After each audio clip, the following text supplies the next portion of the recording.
Okay, good morning, everyone. Can you hear me fine? Excellent, thank you. My name is Rahul Kumar, and I work at AWS on creating memory-safe applications and doing automated reasoning. This is my colleague, Dr. Remy Delma. He will be presenting the latter half of this talk. And we're very excited to present this material to you. I would also like to thank all of you for being here. Great choice on the session that you're attending, personally.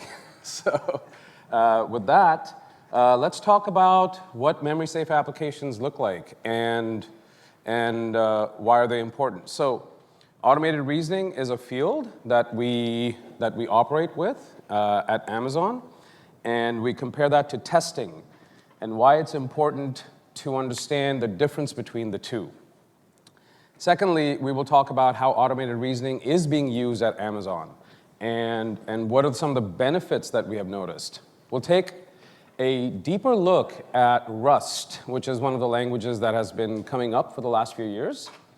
And at that point, I will hand over to Remy, who will talk about the deep dive we do with Rust and how we can create memory-safe applications.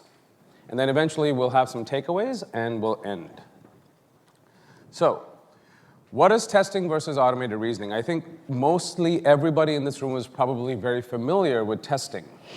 To give you a small example, let's look at this function, which is in Rust, panic or zero. And there's a few predicates that are being used in the conditional. Can this function actually panic? Any guesses? Yes? No?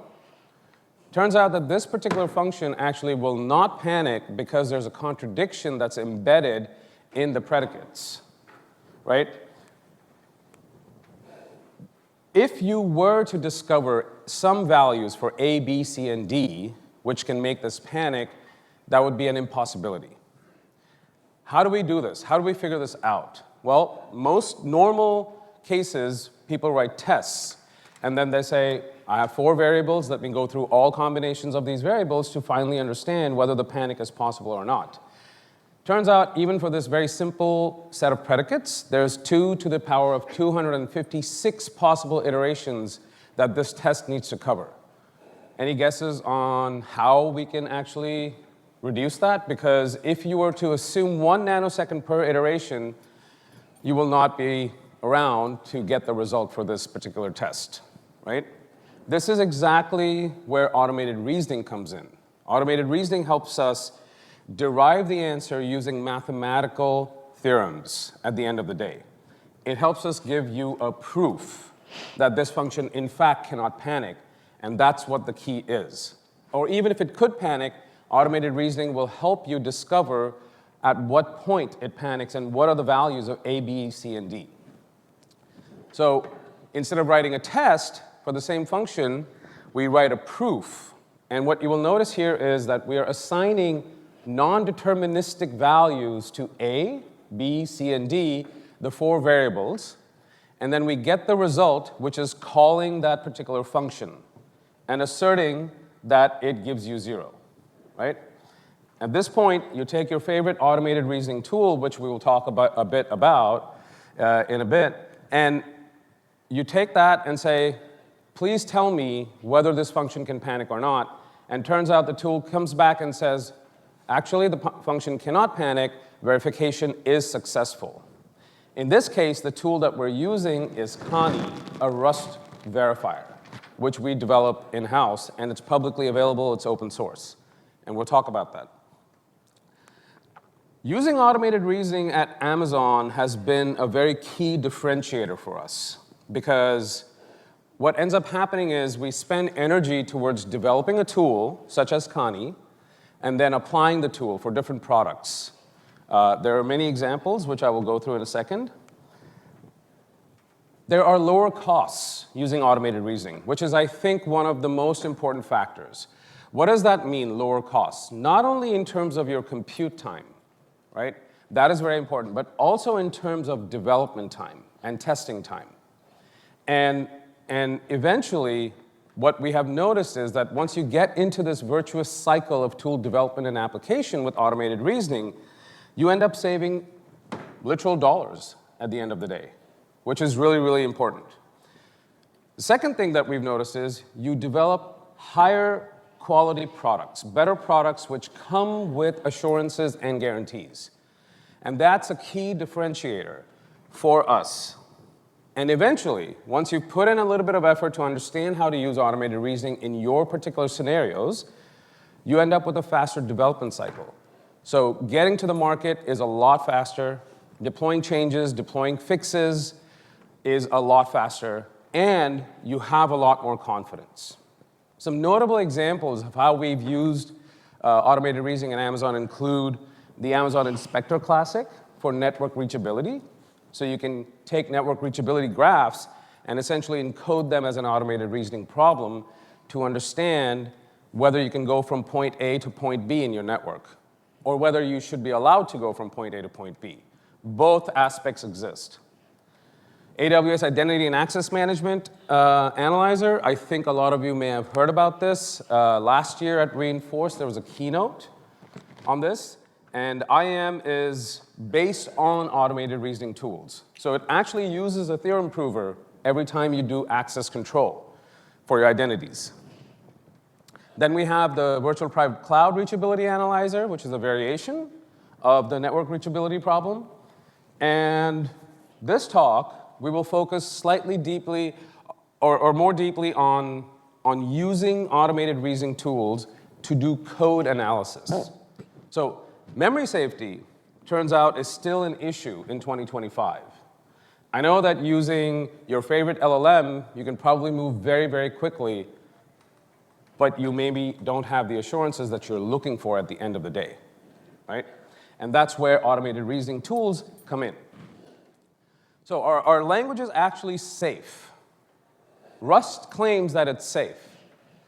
We'll talk a bit about why we think Rust is not safe, and I will present some data to you to help you understand that Rust in itself tries to be safe, but there are many loopholes there. Fundamentally, when a programmer says, my program is safe, and it tells the compiler, go ahead and compile this so that I can execute it, the compiler is working with you. It's giving you certain guarantees. It's giving you assurances. And it's trying to not step outside the safe box that it wants you to be a part of, and you want to be a part of. But the minute we start optimizing, we start using interesting flags, we start using a little hack, or we escape into unsafe somehow, at that point, the compiler says, well, I will do whatever I want at this point. And what you thought you wrote may not be actually what's executing at the end of the day. And that's the box that we want to reduce and give you higher assurances using certain tools. So talking about Rust, at Amazon, Rust has been gaining a lot of popularity. In general, Rust has been gaining a lot of popularity. For the 8th year in a row, it's one of the top languages. Why? Because Rust gives you type safety. It gives you performance. There's no garbage collection, zero-cost abstractions. And the most wonderful thing about Rust, in my opinion, is the cargo package manager. The build systems are standardized, they're unified, and they work across the board. Even though I think the cargo package manager is amazing and I say it's standardized, there are many different ways of working around the cargo package manager and having custom builds being done. Again, this is where, as a developer, you're starting to move outside the safe zone and creating your own little world, which the compiler and the cargo package manager may or may not fully understand.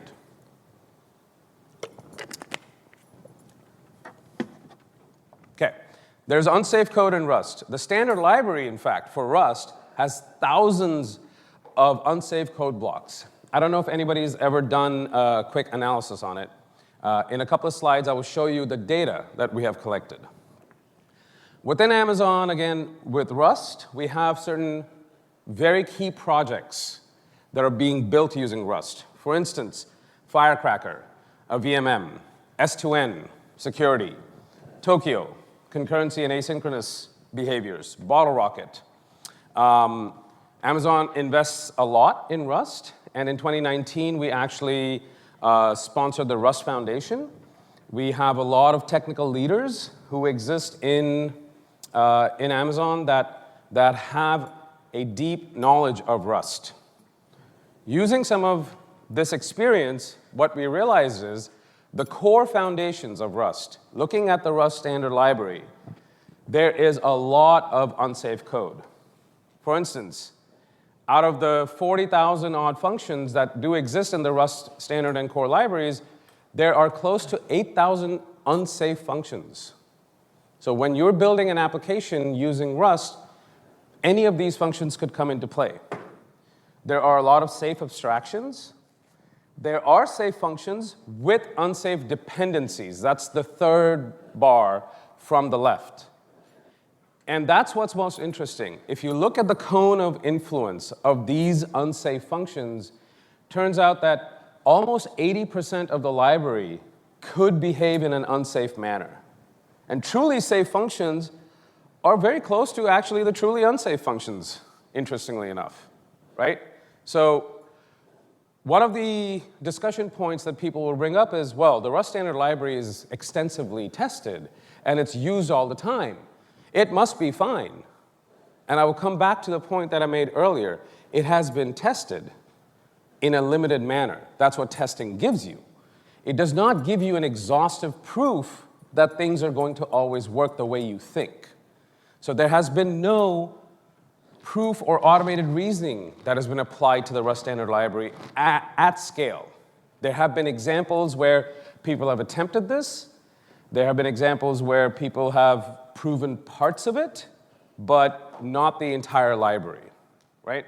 On the pie chart shows the same data, and it's trying to make the point that, look, 80% of this world that you're living on is unsafe. Okay, so with that, we believe that you have to verify the standard library in order to create all the safety precautions that one developer may be interested in or a business may be interested in because they are dealing with a lot of customers, they're deploying a lot of services. In the last few years, 57 soundness issues have been discovered in the standard library. And this is data for the last 4 years, to be very precise. 20 CVEs. The cost of a single CVE can be extremely expensive depending on the scale at which your business is operating. And that's what we're trying to reduce. We're trying to minimize that cost.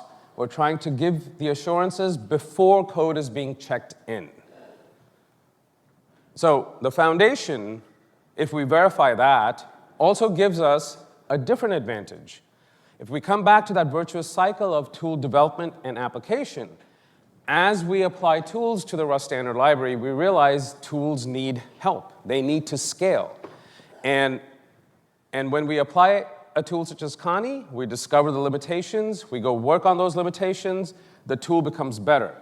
The advantage here is that not only do you end up with a Rust standard library that's being verified, but more importantly as well, you are ending up with a tool that you can apply in your continuous integration pipelines, in your deployment pipelines to verify your own application code that you're building on top of the Rust standard library. So how can we verify the Rust standard library? I mean, there's 40,000 functions. There's, I don't know how many lines of code. I actually should know that number at some point.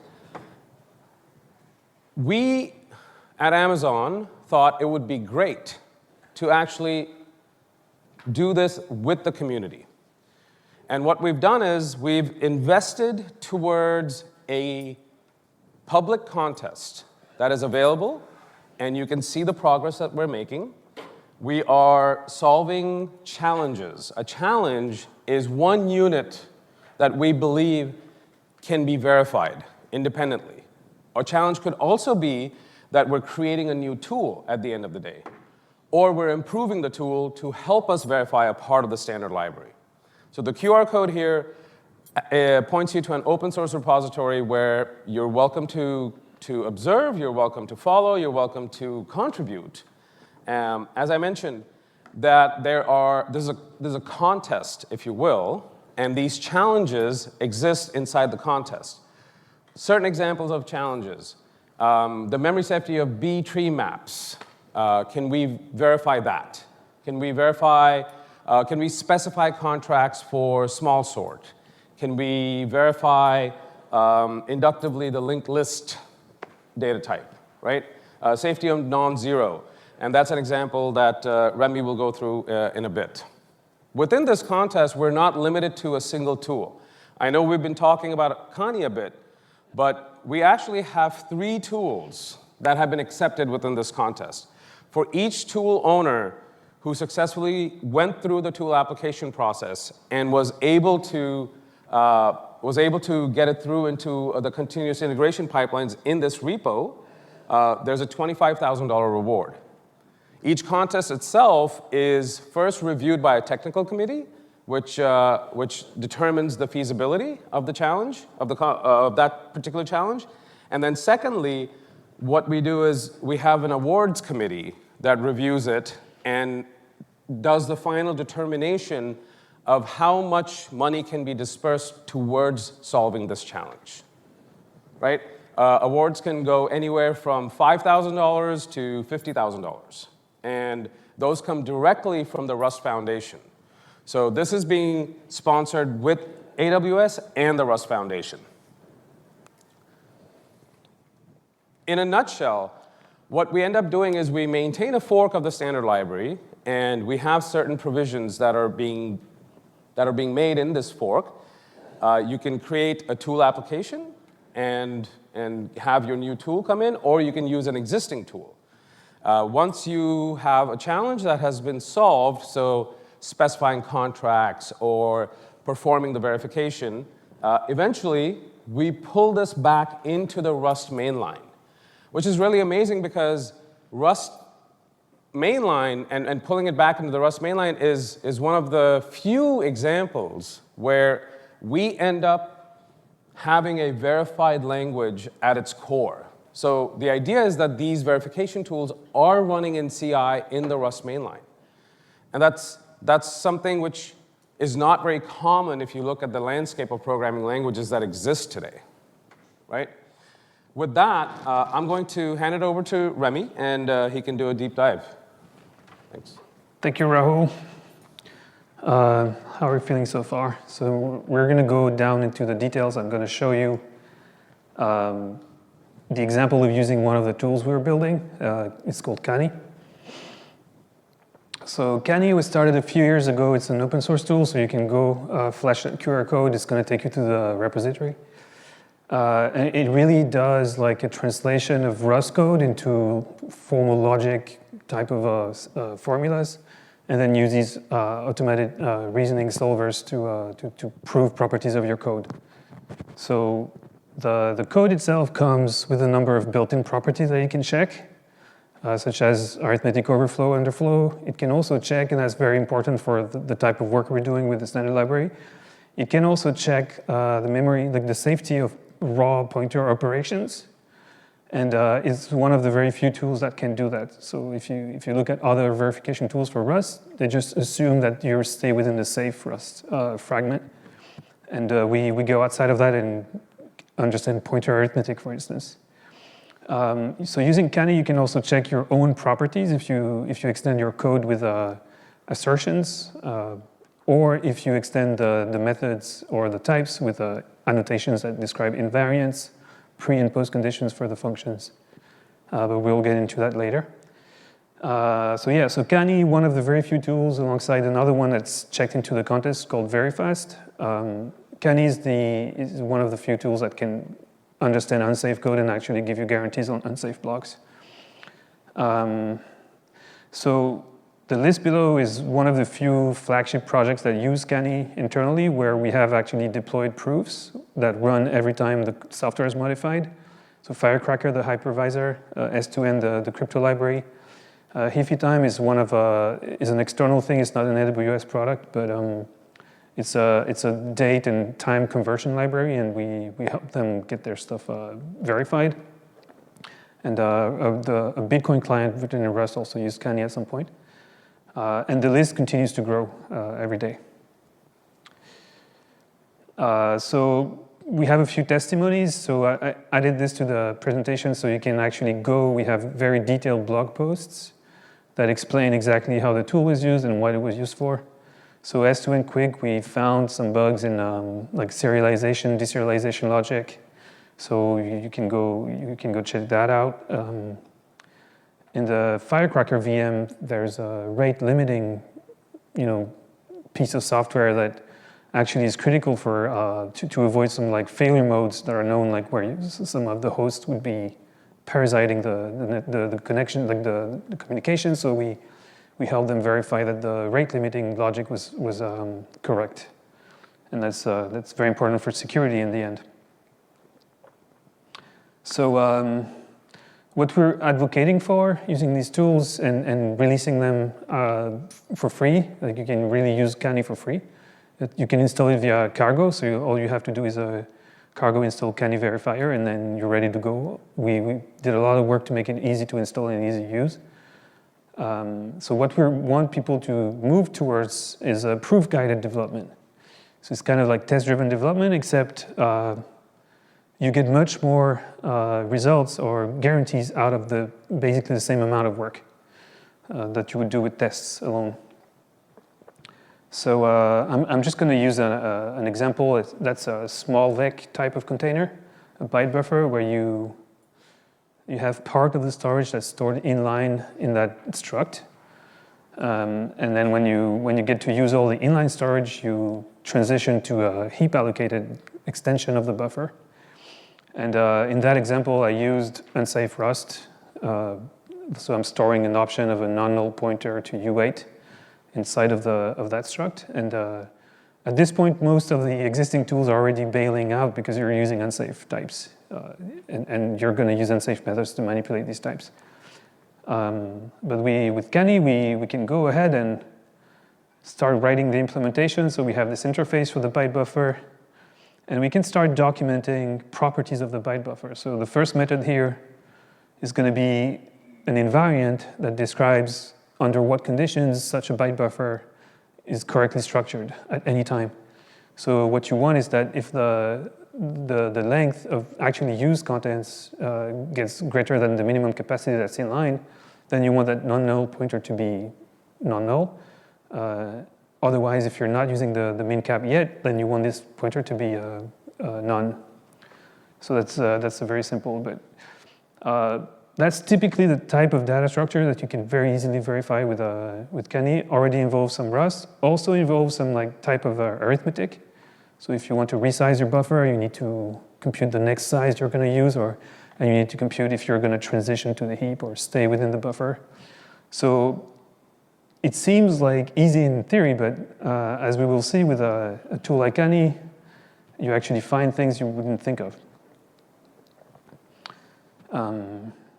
So the first thing you do, just like you would do with writing tests, you start by actually writing harnesses. So that's one of the modes in which you can use a tool. You just write something that looks like a test harness, except it's an actual proof harness. The main difference being that instead of using concrete values for the inputs you're going to send to your methods and structs, and you're going to use symbolic values that we can summon, we can build using Kani, : any. That gives you basically a symbolic value that covers the whole range of the given type.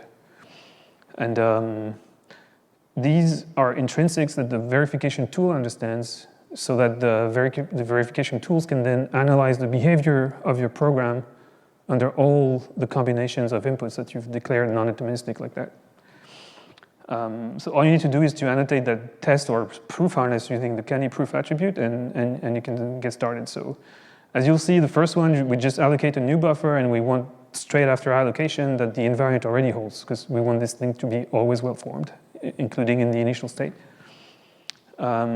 If you then want to test the resize function, you're going to generate a non-deterministic value or instance of the byte buffer, and by construction, this one is going to satisfy the invariant that you specify, but it's going to be arbitrary, so it can be in any state allowed by the invariant.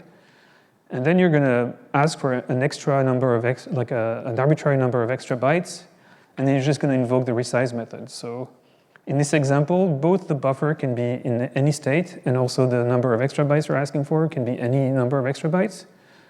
So when you execute that proof, you're basically going to exercise all the different code paths in the resize method, and the verification tool is going to really look at the safety of each individual path.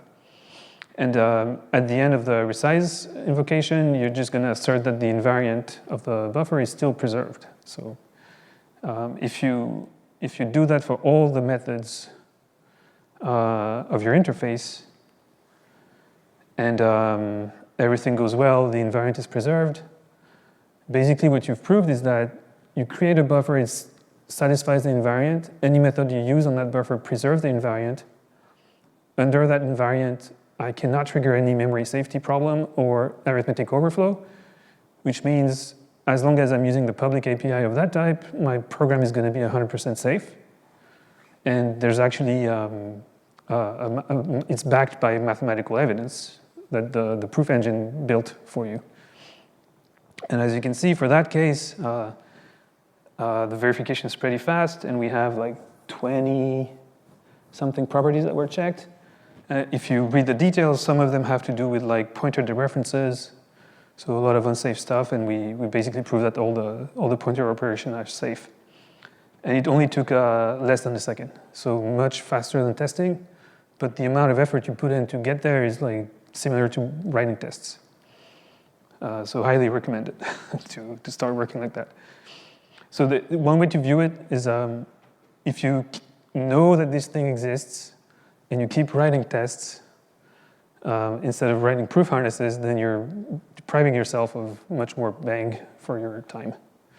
So I think that's where we want the game to be. Like, we want this to be the baseline when possible. All right, success. So once you get that check mark, you can commit your code and you can go and sleep soundly without worrying. So in practice, what happens with proof-guided development is that pretty often you have to iterate. And the type of errors, multiplication overflow in the resize logic. So guess what? I never realized that if I already have some size and someone asks for an extra number of bytes, I can actually overflow and wind back to like a smaller value. And if I don't catch that, then my resize, like I have an initialized memory use. So Canny is going to catch that for you. What else? Yeah, sometimes you just optimistically think an operation is going to succeed, and under some conditions it doesn't, so you just unwrap and your code can panic. So that's not, like, panicking is not technically a problem. It's okay to panic, like if you go outside of what's expected. But it's nice to know that your code actually can panic and under what circumstances. And it's also nice to be able to know that sometimes, given the right preconditions, your code will never panic. So it's actually, you can blindingly just unwrap things, and it's never going to fail. So we can do that for you using Canny. And also, like, where the most value is out of bound pointer dereference. So imagine I kind of like incorrectly compute the offset when I move to the heap. I can start reading outside of the buffer, like before or after. Canny also is going to catch that for you. And so for pointer safety, we catch lifetime errors. You're trying to access an object that was deallocated. Even if you're in bounds, the object is not there anymore, so we can find that. We can also find out of bounds accesses, pointer overflow. Even if you don't use it, we can detect when the pointer is actually just one operation is making it go beyond the limit of the object, even if you never use it. So we can find all these problems for you.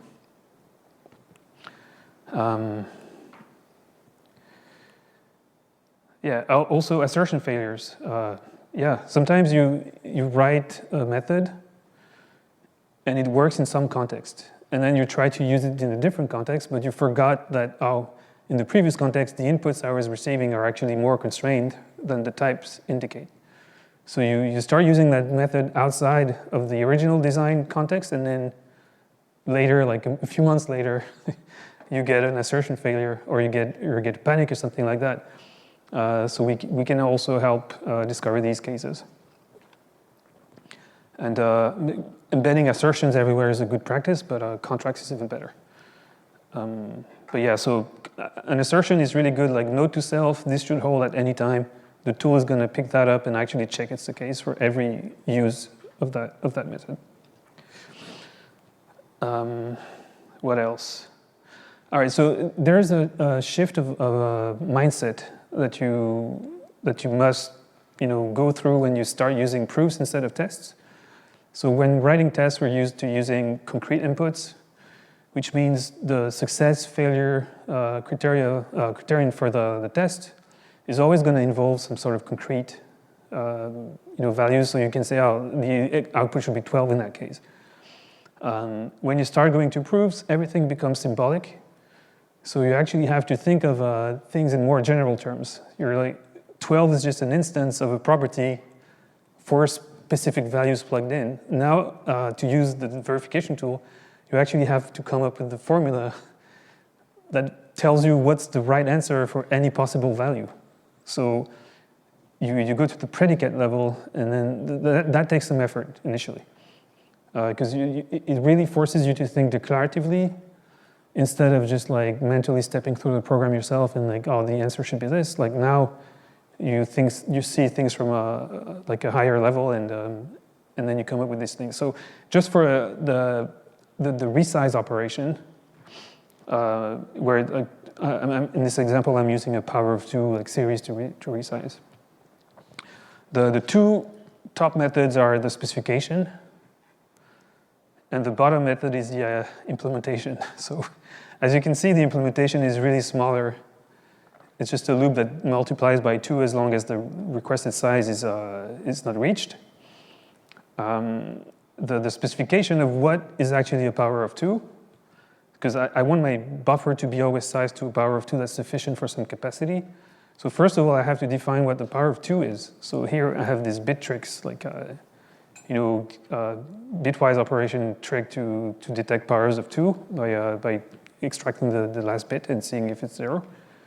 And then what does it mean to be the smallest power of 2? Then it means first I'm a power of 2, and then if I divide by 2, then I'm smaller than the requested size, so which means I'm technically the smaller power of 2. So in that case, you have like almost a 2-to-1 ratio between the implementation and the specification. So some people may be put off by this, but I can guarantee you it's worth doing. It unlocks so much more benefits, and also like now you have something really tangible to show for what this thing is doing that doesn't involve imperative stuff. It's just a declarative formula. You can read it, understand it, and that's the mathematical truth that we're trying to prove. So in our verification problem or harness, we would invoke this function with symbolic size for the request, and then we would just assert that the is smallest power of 2 predicate always holds regardless of the starting point. And we would prove that this loop actually computes the smallest power of 2. All right, so when proofs go wrong, it can be very hard to understand why, because when we think about code, we always think about the happy path. So when the proof engine finds a really strange combination of inputs that triggers a bunch of errors, it can be really hard to wrap your hand around it, because you're not in failure mode, thinking mode all the time. So let's take a proof harness like this one, like the one I was just discussing. So this is what it looks like from the VS Code window. So you run the proof by clicking on the glyph that's next to the proof harness, and you get a report from the tool inline in the editor. What we've added is for you to replay that failure, instead of just seeing the input values and mentally reconstructing everything, we can actually turn the proof engine output can be turned back into a test case, a concrete test case. And you can run it with using LLDB. Sorry. So this is what it looks like once inserted in your project. So you can save that and use it as a regression test if you want. So what we see is two things. The first one is the concrete values. It's a vector of bytes. And these are the non-deterministic bytes, or the values for the non-deterministic byte that the proof engine found triggers the bug. So this vector of bytes is going to be reinterpreted into like a structure type or an integer. But it's just a raw sequence of bytes. That's the entropy source that you inject in the program and observes the behavior. And then we can invoke that helper function. It's a higher order function that takes the concrete values and takes the harness and runs it. So what happens when you do that is the infrastructure basically pulls out values for all the canny any's that you mentioned in your test harness from that byte vector, plugs them in, and just runs the test harness. And yeah, and you can just launch a debugger session from there directly in the thing, and you can step through. And here you see, yeah, I have an existing size of something, and have a requested size that's very close to be max U size, I guess. So eventually this loop wraps around and overflows and takes you back to 0, which violates the being a power of 2 requirement. So we found that and you can replay it. All right, so converging to verified code. So that's the thing I ended up with after fixing all the errors. So first, I'm using an assertion to document that there's a precondition. And this method will not work if you pass it a requirement that's above 2 to the power of 63, because it would trigger that loop overflow. So there's no way to prevent that except telling the people don't try to use the method with big values. So I'm just adding an assertion here, which means anytime this function gets used somewhere and you run canny on it, we will check that at that call site, the function actually never sees any value that's too big. And then I have my loop. And this one doesn't overflow. It handles correctly the small request and returns 1 instead of 0. That's all good. Then I have the same harness. So the difference now, previously the harness was passing in a value that covered the whole range of use size, which includes the values we don't want to see. So we have this predicated canny any version where you can basically pull out a non-deterministic value that satisfies a precondition. And so I'm going to exercise that method under the same precondition and the assertion I put in. And in that case, I get proof success. So no overflows, returns the correct type of answer. So once I have that, what I can start doing, like Rahul was saying, I can start optimizing my code. Because I have the reference harness, I know exactly what I want this thing to compute, and I want to compute it more efficiently. So now any change I made to that function that might alter its behavior is going to be caught. So I can try everything I want until I find something that works, but I have that safeguard around my code modification. So you can use bitwise operations and still get the proofs to pass, and this is way faster. You can also use, if you ask your favorite large language model, what can I do? It's going to tell you, this is stupid, you should use one of the intrinsics. And, and then you get one cycle and you get the results you wanted. The cool thing is like the intrinsic has its own spec. You came up with your own definition of what correctness is for your function, and you can check that both align. And in that case, you could go and use the intrinsic, the proof would still pass. Yeah, so that's the resize. So it computes the next, it computes whether or not you need to resize the heap allocated buffer if it exists. And then it creates a bunch of layouts. So this uses unsafe and pointer operations, like the like standard stuff.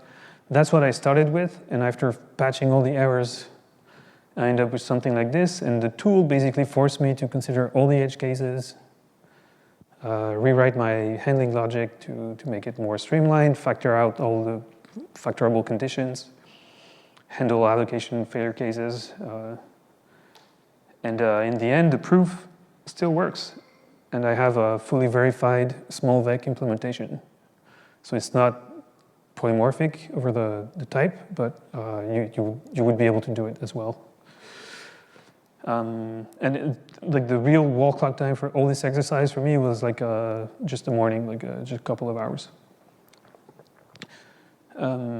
So yeah, I would have spent the same time just using tests or fuzzing, but I get better guarantees.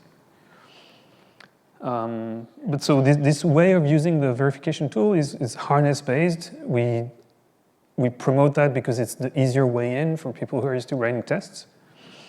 But there's new things coming to the tool, namely contracts. So contracts, it's a more first-class way of embedding specifications in your code. Because what we've seen with the harness-based stuff is that like the specification of what we want to prove is kind of like embedded in your code as methods, or it's in your harnesses. It's not really first class, it's just code. So contracts are basically a set of annotations you can add to your types, to your methods or loops that help you document the properties you want to check or the properties you want to hold for these artifacts. And contracts, we started the implementation and design of the contract system, and now it's being moved over to Rust-C. Like people doing the Rust-C compiler are taking over and maintaining that and extending it. So it's going to be it's not really, it's an alpha for now, but long term we hope it's going to be well maintained and well supported. So it's just a set of macros. The requires clause can be added to methods, just takes a token stream, and then dispatches that token stream to whatever tool is enabled for that build. So which means this macro expansion system would let you use different verification tools for different purposes. All right, so let's dive in. So type invariants are interesting. Sometimes we define types and they have extra constraints. And we can't really directly represent these constraints using the core types of the Rust language. So if I want to have a struct that represents the result of a modulo operation, modulo 100, I know that the result of a modulo operation is going to be strictly between 0 and 100. There's no type in Rust that lets me do that. Like the type itself cannot restrict this value enough, so the tightest type I can get is U8. There's still too many values in there, so now I can come and add that safety constraint. So it's called safety constraint because we want people to use that to specify the minimum set of constraints you need to ensure memory safety and type safety. Not really functional correctness yet. But you can now tag this struct using this annotation, and you can actually fully capture the restrictions you add, like you want to hold for that type. So that's another example from a challenge of the Rust standard library, the non-zero type. So the non-zero type of T, for whatever notion of zero T has, the value held within that struct should be non-zero. And it's really critical because it enables memory layout optimization. So if you violate that requirement that the value you put in there is non-zero, you're actually breaking one of the compiler's assumptions, which can lead to undefined behavior, and your program semantics are gone. And arbitrary things can come out of it, so you shouldn't do that. So the problem is like, for operations like this, like unchecked add over non-zero, so we assume self is going to be non-zero, the other can be just a U8, and we want to prove that the result is going to be non-zero as well. If you look closely, the standard library is full of things like this. So the types don't tell you enough about the constraints. All you have is a comment that tells you, oh, by the way, for safety and undefined behavior, it's super important to respect that condition. And it's a condition for whoever is using like the API as a client. But it's informally defined. It's just documented like this, natural language. So what can we do? So first of all, the thing is, like, you can write anything you want. It doesn't mean that it's actually sufficient to ensure absence of UB in your program. So even if this were true, we would still want to prove it, like, formally. And we need a mechanism to ensure that every call site that uses unchecked add as a client actually respects that constraint, and it's a global program property. So how can we do that? So how can we tell the tool, by the way, every time this function gets used, you have to check that precondition? So that's what we do. We just used our requires annotation, and we say, all right, so we're assuming that self is a non-zero, so we're just assuming that it's non-zero. It's an assumption we have. But to show that the unchecked addition doesn't overflow, basically the U8 value of other needs to be correlated with whatever value is held in self, so that both combined don't overflow. So to check if there's overflow, we can actually use the safe version of the operation, the checked add, not the unchecked add. And this one is going to return none if the operation overflows, and it's going to return some value if it does not overflow. So that's the case where we use the checked version of the operation as a reference, as a baseline against which to check the unchecked add. So once you have this annotation in your code, what you can do is write a proof harness that's going to check that the unchecked add actually does not overflow when the checked add does not overflow, which holds. And then, so that's the verification that the function itself under that precondition is actually safe. And then every time this function gets used at every call site, then we check that the color of the function satisfies the precondition as well. So that requires clause is the interface between that method and the client. So we check that the method behaves correctly under that assumption, and we check that every client actually satisfies the assumption, and we tie the knot. So that's contracts in a nutshell for methods. So you can also have post conditions and source clause that tell you what the result is going to look like in all cases. And so one thing that's big, I mean, you don't know Canny, maybe some of you have used it already, but for those who don't know, Canny started as a really bounded verification engine, meaning every time you have a loop, the best we could do back then was to step through the loop a number of times. And if we're lucky and the symbolic inputs were like small enough for some notion of symbolic small, we would be able to unwind the loop to completion. We would reach a point where the loop condition is necessarily going to be false regardless of what you gave as input, and then we can claim we have a full proof. But in most cases, interesting cases, the unwinding depth would be just way too big. So the next best thing you can do is reason inductively over loops. And we've been working to add loop contracts and inductive reasoning for loops in Canny, so that you can actually prove functions with loops for any like functions that have loops are safe for any number of iterations. So how this works is you go to your loop, you have the loop condition, and then you add what's called a loop invariant, and the invariant actually captures a condition that's going to be transferred to every next iteration of the loop and holds initially before entering the loop. And under that condition, we prove that the body of the loop is completely memory safe and type safe. So it turns like reasoning over a program with loops to do like two-step reasoning, base case and inductive case, and it helps you cover an arbitrary number of iterations and do unbounded proof that hold for any size of input. We currently support this on while and loop loops, and I'm going to show you an example taken from the standard library as well. So that's a function that goes over an ASCII character sequence, but it's stored in a raw buffer. So we're using raw pointers to access it. So you see the while loop body, and then you see the contract annotation at the top. And we say that it's a safety loop invariant, which means the conditions stored in that invariant are just the minimum conditions to ensure the memory safety of the loop in absence of undefined behavior. So our loop modifies a bunch of variables, so byte position, word pointer also gets incremented, so it's a pointer. And basically this invariant explains how all these mutable variables that the loop modifies evolve together in lockstep.